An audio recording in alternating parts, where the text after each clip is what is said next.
দোরগোড়ায় রয়েছে পশ্চিমবঙ্গের বিধানসভা নির্বাচন। প্রচারও চলছে, কিন্তু অভিযোগ রয়েছে যে বিরোধীদের প্রচার করতে বিভিন্ন জায়গায় বাধা দেওয়া হচ্ছে। বিরোধীরা প্রচার করতে পারছে না পশ্চিমবঙ্গে। শাসক দলের প্রচারের দাপাদাপি রয়েছে অনেকটা। বিরোধীরা প্রচার করতে গেলেই হামলা হুজ্জতে এবং বাধা দেওয়া হয়, এমনটাই বিরোধীদের অভিযোগ।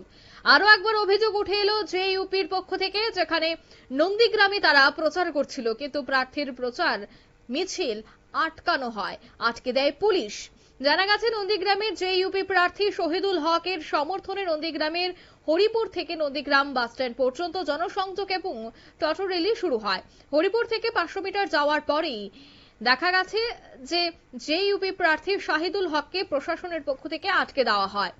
তৃণমূল এবং বিজেপি যৌথভাবে পুলিশকে কাজে লাগিয়ে মিছিল আটকানোর চেষ্টা করছে বলে দাবি তুলেছেন জেইউপি প্রার্থী। নন্দীগ্রাম থেকে বাঁশি চিহ্ন দিয়ে জেইউপির এই প্রার্থী শহীদুল হক তিনি বিধানসভায় লড়াই করছেন, কিন্তু অভিযোগ রয়েছে যে তার প্রচারে বাধা দেওয়া হয়েছে। কি বলছেন প্রার্থী, শোনাবো।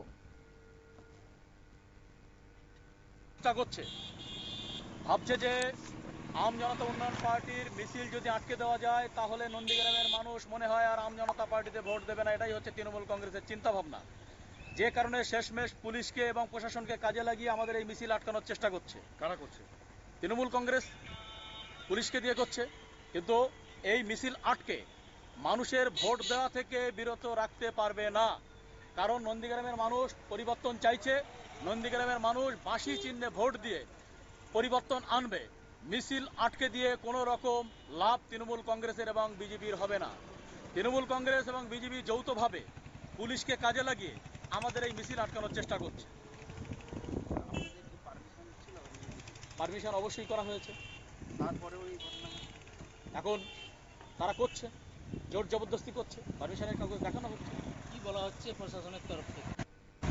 আরে প্রশাসনের তরফ থেকে ওরা তো নানান রকম কথাবার্তা বলে, মানুষকে হ্যারাসমেন্ট এবং হেনস্থা করার জন্য এক এক সময় এক এক রকম কাগজপত্র চায়। পারমিশনের জন্য আমরা অনেক আগেই পারমিশন নিয়েছি, সেই সমস্ত কাগজপত্র আমার ইলেকশন এজেন্টের কাছে আছে। তারপরেও তারা এসে এই মিছিল আটকে দিচ্ছে।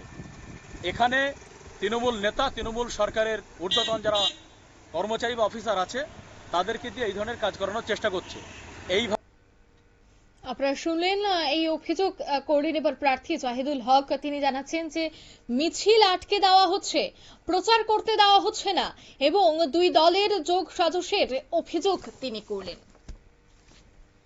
নিয়ে নিচ্ছি ছোট্ট একটি বিজ্ঞাপন বিরতির, সঙ্গে থাকুন।